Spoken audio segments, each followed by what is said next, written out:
Everybody, welcome to the ANDIKA Bulletin for Monday the 3rd of February 2025, and this is episode 20 and it's currently 18 minutes to 1 Queensland time.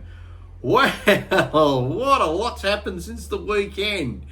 Trump has come out with some tariffs. That's right, he's come out and dumped some tariffs. He's dumped a 10% tariff on China and Canadian energy products, and then 25% on everything else from Canada and on Mexico.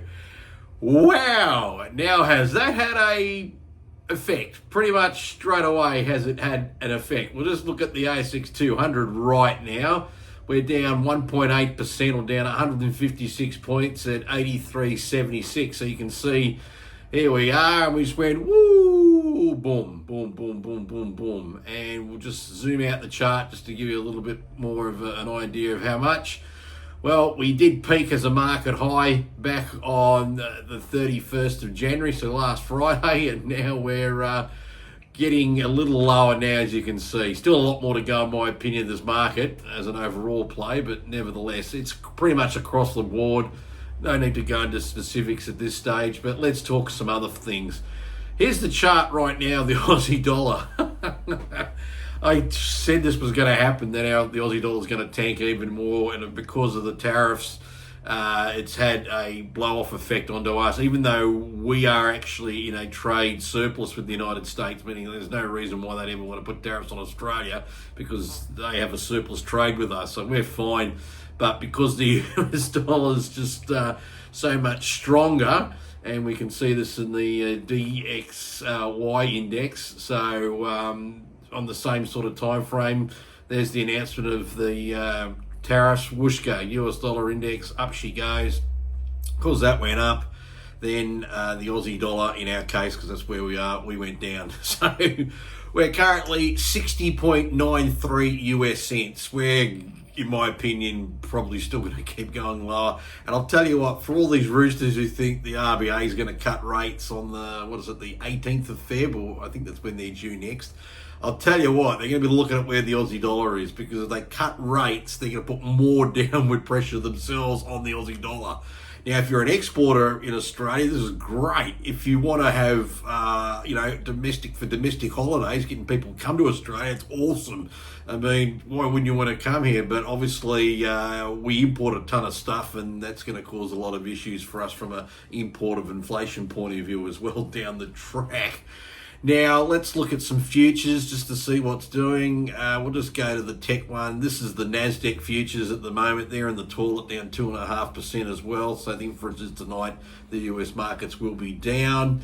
And we'll just come across now and we'll get to where crypto is. And here's Bitcoin right now. You'll see it's absolutely had a tank as well, which is a little bit surprising because it's not, the tariffs got nothing to do with Bitcoin. They don't apply anything onto Bitcoin at all, but it's a risk-on asset, I guess, and it's just people hitting the panic buttons. I reckon it's a buying opportunity and all that sort of stuff. It's just quite mind-boggling, and at one point, we got down to 91,500 US dollars. We're back now to nearly 94,000, but you can see that steady, hit there in Aussie dollar terms. We'll just go there and have a look. We're currently 153,800 Aussie dollars for one Bitcoin, and it got down to under 150,000 not that long ago. So, weakness everywhere. And about these tariffs that Trump's put on, look, I think personally they're going to be short-lived. And you only got to look at what he's done with other things, like what was it? Colombia refused to take back, their citizens that Trump was deporting back to Colombia. And during a round of golf, he said, "That's it, 25% tariff on Colombia. If you don't do this within a week, another 25% done." By the time he'd finished golf, Colombia bent over and said, "Yes, sir, we're taking them." So no tariffs, tick. They're currently having an issue down in the Panama Canal because the Americans actually built it all and then handed it over to Panama City to manage. But ever since then, probably in the last 12 years or so, the Chinese have been down there doing their belts and roads, bribery bullshit. And anyway, the Secretary of State's just come back from there, and the Panama people saying, "Oh no, we're done with the Chinese. We're really back on you guys." So that was fast. So I think people need to realise why he's done these, and a big one is stopping the flow of fentanyl. Now, the fentanyl is a really bad drug. I'm not going to go into all the details about it here, but essentially it comes from China, who have no problem manufacturing it, and then it's imported into Canada and into Mexico. And Trump's taking the view that the Canadians and the Mexicans aren't doing enough on their side of the border to prevent the fentanyl from coming across to the United States. So he's basically saying, listen, you guys, this shit's coming in. It's killing a lot of Americans. I'm the commander-in-chief. I've got a responsibility to look after my people. You, in my opinion, aren't doing enough to stop it flowing in. So this will make you wake up. 25% tariff. Bang. And I suspect that given in his tariff notices, he actually said to, Canada and Mexico, this can get resolved pretty easily if you do this. So I suspect these things could be pretty short-lived. We could be talking about this in a few days' time from now, going, hey, wasn't that another, that escalated quickly and it's now all over. But what's fascinating is, of course, for those countries that are hitting the tariffs, they're going to obviously have to deal with them because they take effect Tuesday their time, so Wednesday our time. But some interesting things that I was reading here about, tariff basics and all that sort of stuff. Who pays the 25%? So we'll just use the analogy that's on $100, so 25% of $100 is $25.